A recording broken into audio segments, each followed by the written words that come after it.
No, it's a legacy, baby. This is my baby.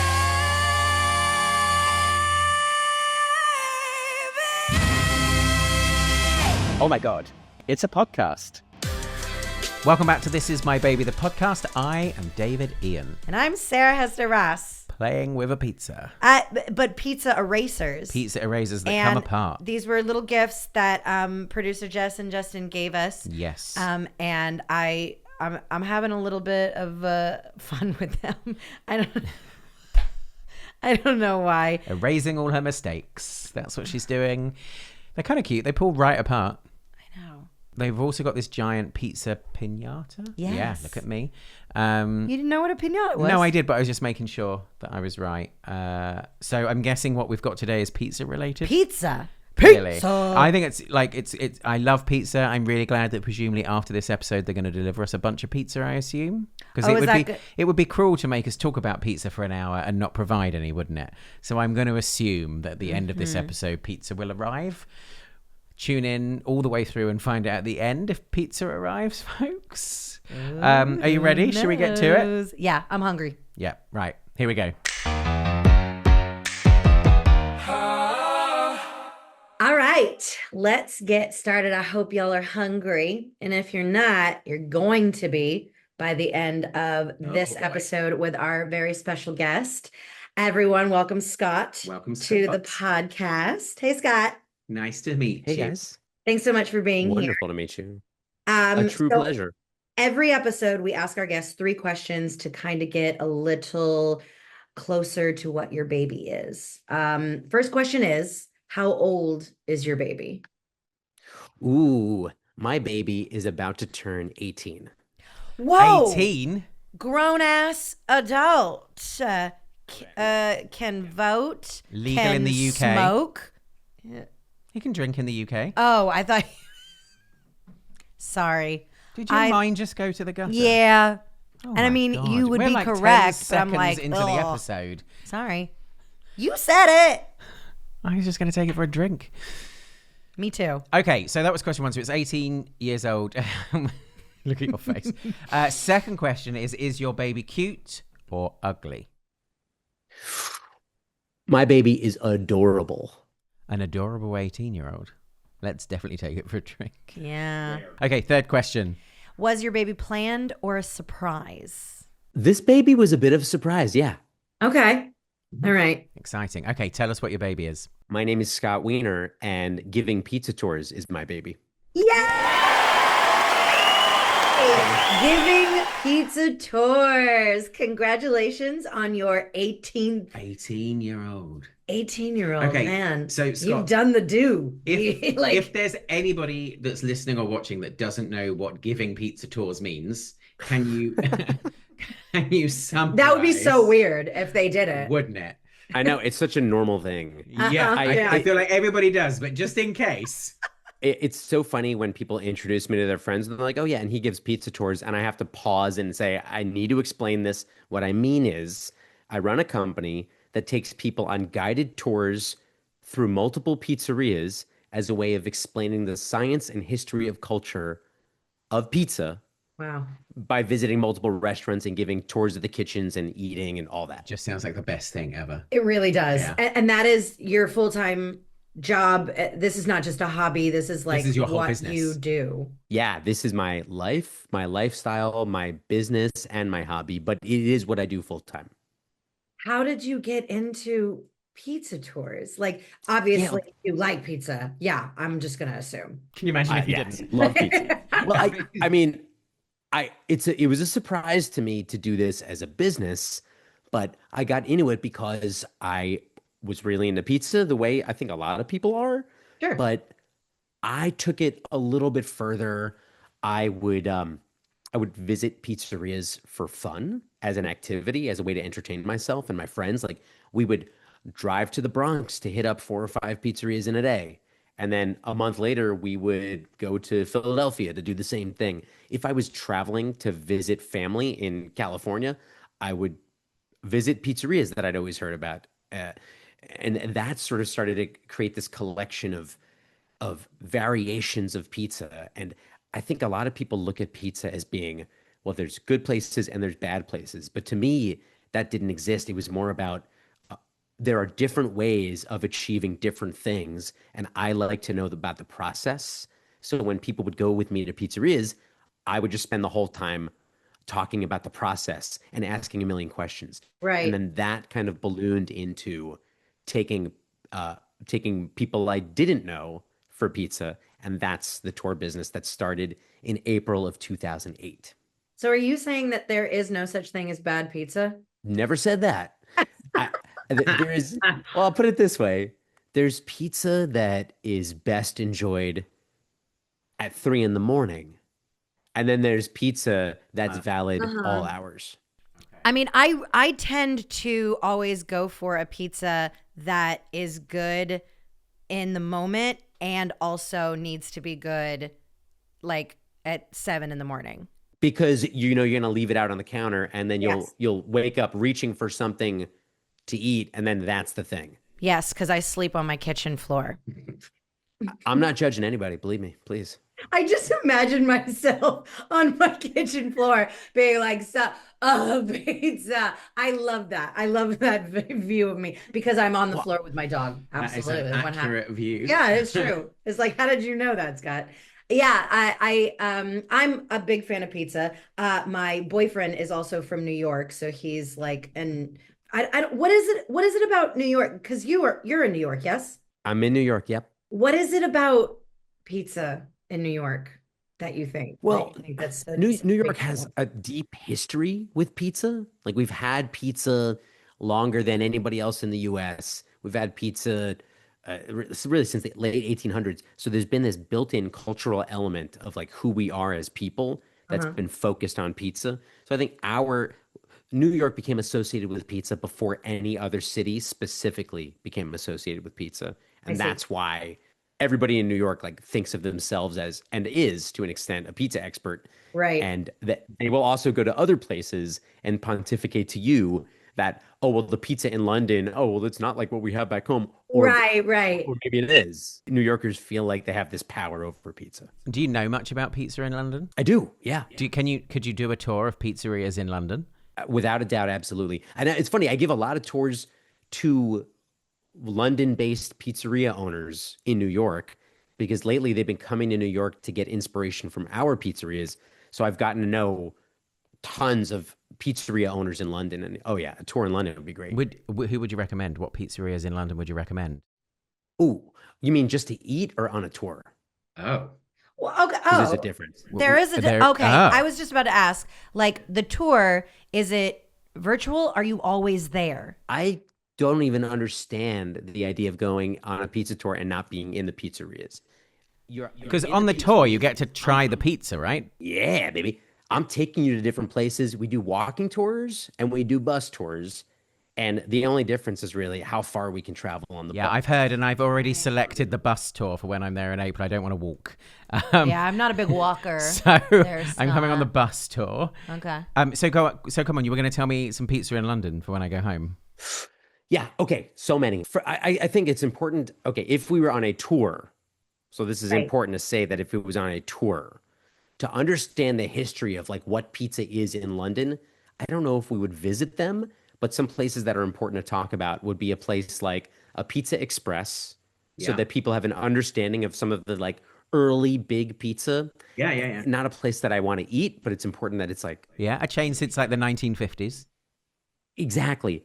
64, I think, is when it started. But then it would be important to go to a place like a Franco Manca to explain the transformation that started to happen 20 years ago into the artisan thing.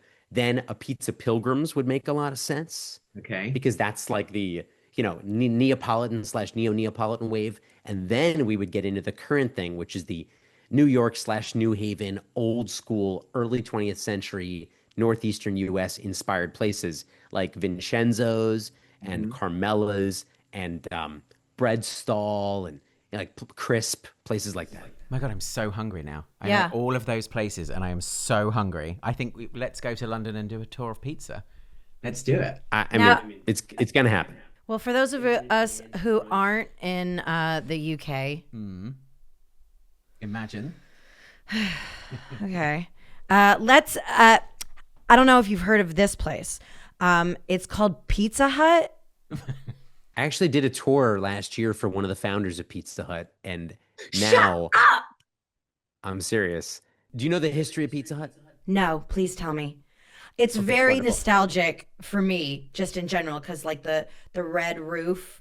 I was saying it as a joke, but it really is like. And they used to have the salad bar, and they used to have those Pepsi cups that were like see-through red. Everybody's got one.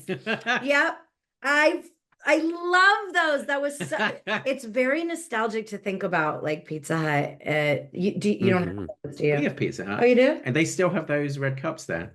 Yeah. Although a load of the Pizza Huts in the UK. Please tell us the history of Pizza Hut. I'd love to know. Yeah, man, Pizza Hut's having a bad time right now. They're owned by Yum Brands, who might be selling them because they've been slipping a lot lately, closing a lot of stores. But back in 1958, the founders were these three guys. It was two brothers.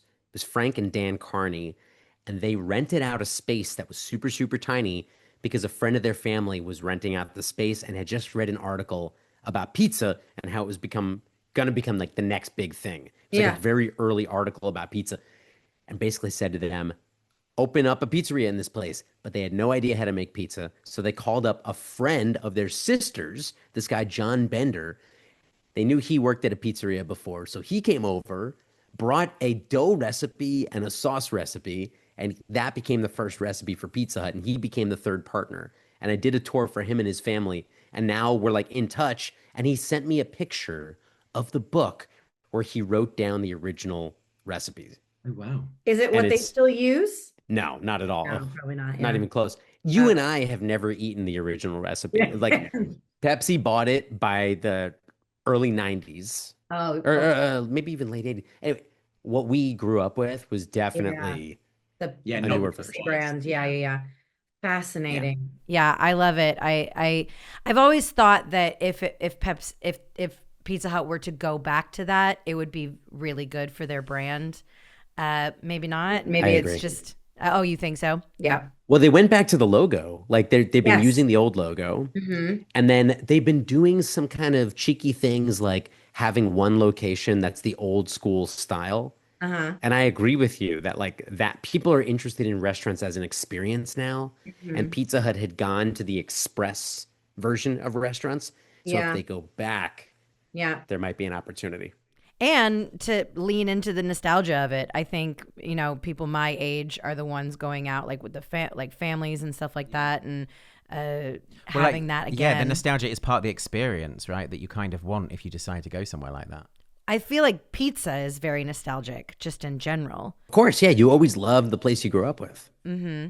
And it's always the best. It's your piece of is always the best. And I grew up in Brandon, Florida, a little outside of Tampa, and there's a pizza place called Babe's Pizza, and they are I don't know if they're the first, but they're very famous for double-decker pizzas.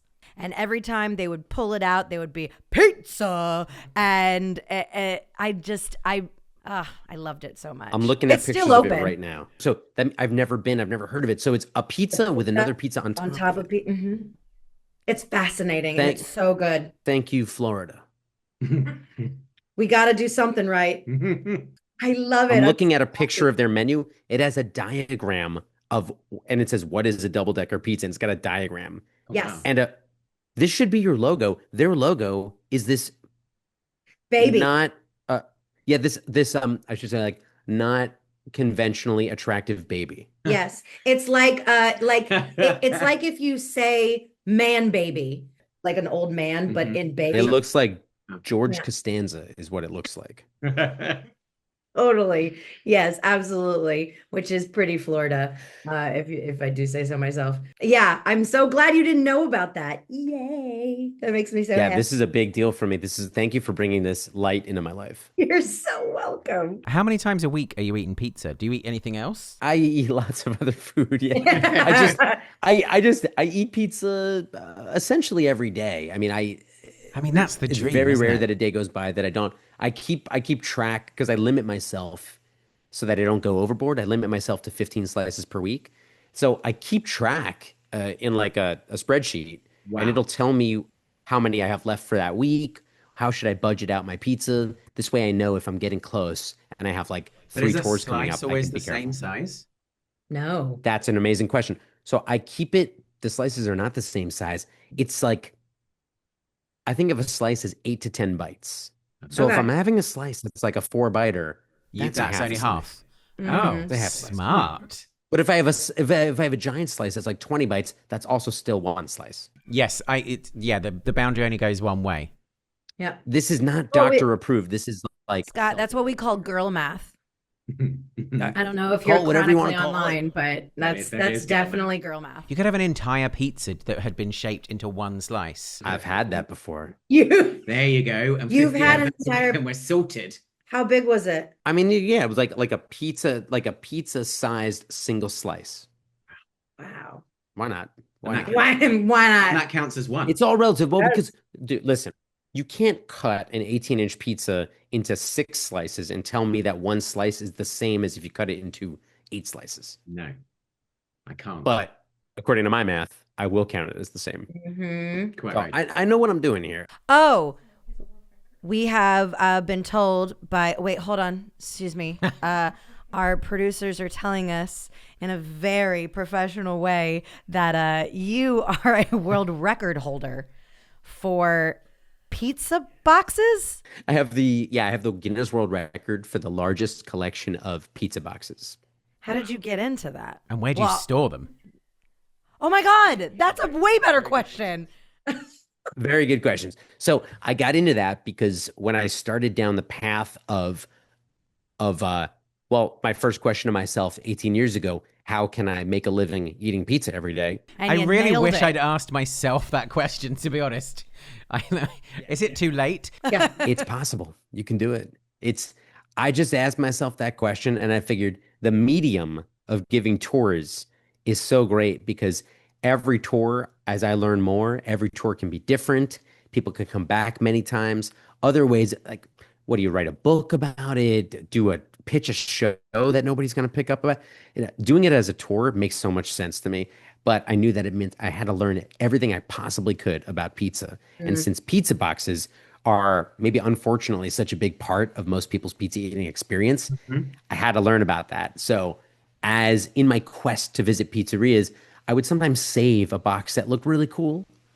And then I would be, before I knew it, I had like 30 pizza boxes. And then once you have 30, it's a collection. You're like, and then everyone I guess brings I gotta- you pizza boxes. I guess I'm a pizza box guy And now. how many pizza boxes is the record? I currently have 2,051. Scott. You look, okay, hold on. Let me answer the other question because I know that you're like terrified. You're both giving me the look of terror All I that I've can seen think of is if you many turn times. the computer around, your apartment is just filled to the roof Yeah, with and pizza Oh, I'm boxes. sitting on a Boxes. stack of There is this is a stack of pizza show. boxes. There is a TV show about that, and it's Yeah, called Hoarders. hoarders. Yeah. But you just turned it into an award somehow. Whoa. Where are So I have them in a storage unit. They are all clean. You're paying for a storage unit of empty pizza boxes. Well, he's a very successful Yeah. pizza tour. Look, I'm not proud of the fact that I have to pay for storage for these pizza boxes think that you do should. not provide any income. But they? I think it's worth. The boxes are really beautiful. If you look through like images of all of them, they're really different. I have 130 different countries. And we've done museum exhibitions about them, and I wrote a book about them. I published a book about pizza box art. Yeah, so it is you're providing making an money. income. Yeah. But why don't you open it as a museum and do it as the final stop on the tour? So we did that once in 2017, I think. There was a museum in Williamsburg, Brooklyn, where we had 70 of them on display. And that was pretty cool, but that was a temporary museum. There is a possibility of a museum exhibition in 2027, which I can't say much more about because it's not confirmed. But let's just say if it happens, it will be very close to you, David. Which one? Me. Yeah, Oh. In London. that's all I'm saying. I didn't say anything else. I thought he meant close to you, and I could only think of the museum that you and I had been to close to you. Oh, the porn museum? Where's that? It's Vegas. Vegas. yeah, Vegas. I think it's an erotic museum. It's an erotic museum. But it, yeah. it certainly means that the bar is low for museum exhibits, I would say. We also have the Mob Museum, so we celebrate mass murderers. Mob in Museum's cool. Vegas. And you got the Punk Rock Museum, I think. Yes, open. I think it just closed down. I thought it just opened. Maybe. one Oh, of I'm those talking two. the Pinball Museum, but they opened back up. Yeah. That's right, pinball. Yeah, Yeah. We have Yeah. some cool stuff. Actually, a pizza box, We a could pizza fit in. museum would Yeah. kill in Vegas. So we've done a museum exhibition in London before, and then we took it to Berlin and did an exhibition in Berlin. So it has happened. It's just it hasn't crossed your radar, and probably for good reason. No. You know the thing, like... I mean, it's but a cool weird, man. It's yeah, I cool. love it. One thing that I'm fascinated to know, like culturally, why we have this difference between our two places is in the UK, one thing you definitely don't get is like shops selling pizza by the slice. Like you're not just like walking down the road and then you're like, oh yeah, I'll have a slice of pizza. It's such a shame because yeah, I it's love a real shame. I love a slice. Do you know why we've got that cultural difference? Is there a particular reason? Well, first thing I'll say is that won't be the case in 5 years. I think within the next 5 years, you'll see in London a much bigger slice culture. Okay. Do we know why? What's changing? I think the why is that the pizza that was introduced to London was Italian pizza, and the pizza that was introduced to New York immediately transformed from being Italian to being domestic US New York. And the reason for that is proximity to ingredients. So ingredient availability in New York was like, you're not going to bring flour, but the earliest pizzerias in London did have close enough access to Italian pizza makers and Italian ingredients. It also happened later. So the introduction of pizza to London was later than New York. So the style of pizza that you got was just different. Also, our foot traffic is so intense all over the place all the time. London has a lot of foot traffic, but it's sort of like neighborhood by neighborhood. It's not quite as continuous as New York City. So that's kind of what worked in our favor. But I know for a fact that you will be getting more slice shops soon. Something to look forward to. Do you prefer American pizza? Do you have a preference between American and Italian pizza? I love Italian pizza, I do but I too. think it's just, well, what do you like so much about it? I love the bread. I love the thickness, and it's not like a crust in itself. It's just the pizza is the bread. I mean, they're very different, aren't it's they? They're so almost like good. two different bits, like food items. Yeah, and that's why I love giving tours, because it's Yeah. even American pizza is not all the same. Yes, know? right. Of course. Chicago. So Italian pizza does tend to think about the crust as being an important bread component. And in the US, a lot of crusts are treated as platforms for the good stuff. Yeah. And I think that's the difference between okay pizza and very, very good pizza is when you treat dough like it's important. Well, that's the part that's the only part of the pizza that's in every single bite. Right. Yeah. I'm definitely a bread girl. I'm a bread girl. Yeah, I that makes a love lot of it. sense. Yeah. Well, in Vegas, you've got a ton of really serious pizzerias. My favorite place in Vegas is right off of Fremont. Oh, evils. Yeah. Which one? Evil Pizza. Evil Pie. Evil Evil Pie. Pie. Yeah. Yeah, I love that place. Do you have another suggestion? I love Double Zero. You also got Red Dwarf, which is the yeah. Detroit style place. Yeah, I've been there Nah. before. Great, like punk rock bar, Red Dwarf Yeah. pizza. And then you got Metro Pizza, old school, great Sicilian pizza, like Yep. perfect Sicilian pizza. Yep. Go there right now and get the Sicilian pizza. I do a tour in Las Vegas once a year in conjunction with, get this, the International Pizza Expo. You should go to the Pizza Expo because it's in the convention center and it's just pizza makers as far as the eye can see. It's incredible. Oh my gosh. Yes. Yes. Oh, that would be so fun. So a little birdie tells me that you have a non-profit as well that's pizza related. You didn't do the thing. Yeah. Oh yeah, sorry. I'm just getting something in my earpiece in this very sophisticated setup. So you've got a non-profit that's pizza related, which I think is the way all non-profits should be. Yeah, absolutely. It's the fraternal twin baby to the pizza tour company. I started this nonprofit called Slice Out Hunger right around the same time that I started the pizza tour business. And it was basically a way to counteract the fact that on the tour we treat food like it's entertainment. And I wanted to make sure that I had something to balance that out for those who can't afford to treat food like entertainment. And so Slice Out Hunger is a network of pizzerias across the United States. We have almost 800 pizza partners who all act as fundraising engines that help us do work that fights food insecurity. So for instance, as we're talking right now, it is National Pizza Day, which is the first day of a 5-day campaign. It's crazy, right? We do this thing called Pizza Across America, where we get 300 pizzerias to deliver to shelters and soup kitchens between today and the end of the week. And so every day we've got deliveries in all 50 states, all U.S. territories, the whole country's covered. That's so incredible. Fantastic. And you started this after the tours? Yeah, it was like a year after the tours started, I decided to have a little party to celebrate 1 year of giving tours, and pizzerias were offering to give me free pizza. And I thought, well, I'm going to make my friends pay for it. How great would that, why not? So I made it $1 per slice. And I figured my company will match every dollar that we raise and we'll donate the money to a local hunger relief nonprofit. Yeah. And so we did that for a few years, and we were raising tens of thousands of dollars by doing this.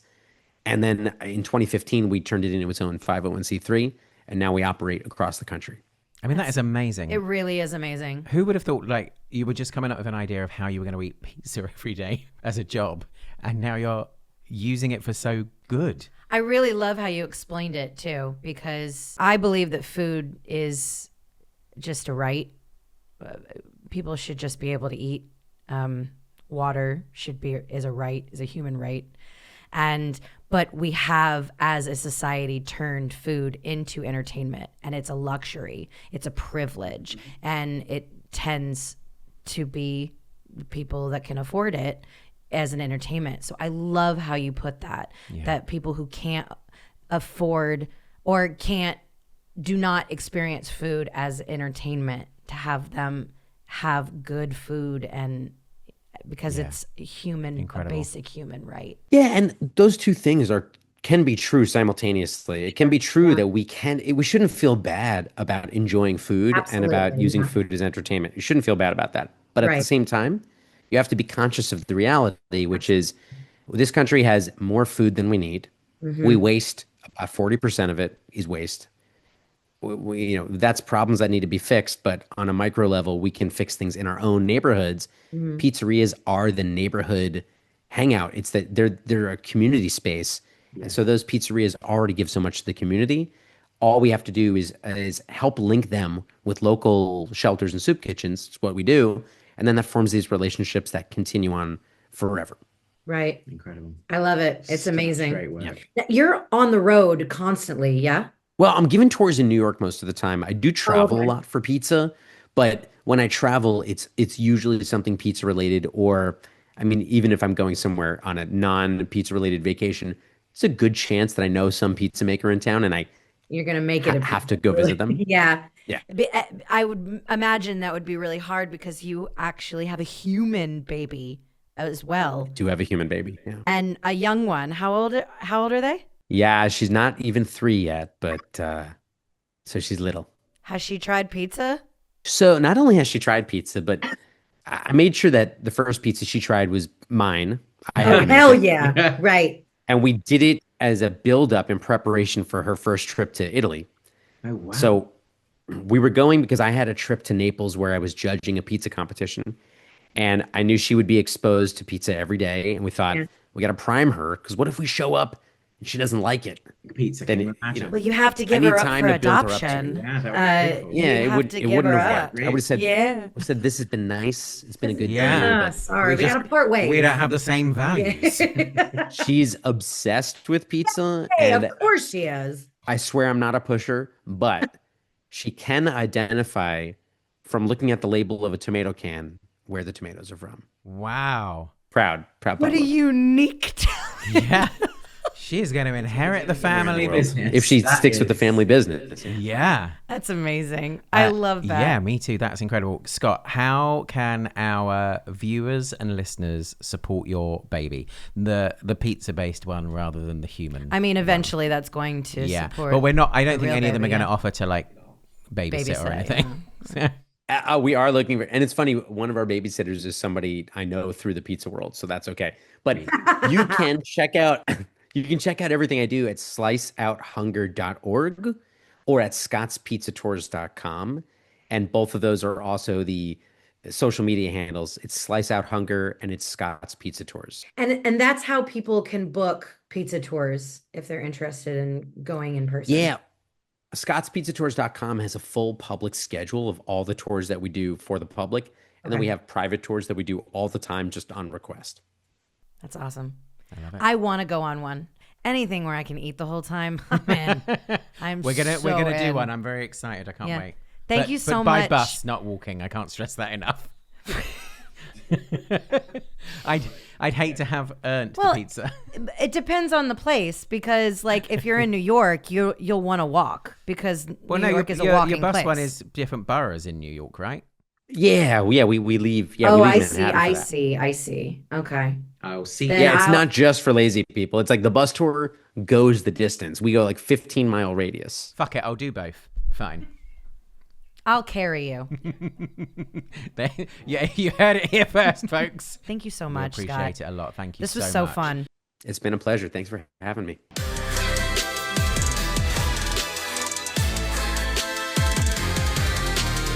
We didn't get a fucking piece of pizza.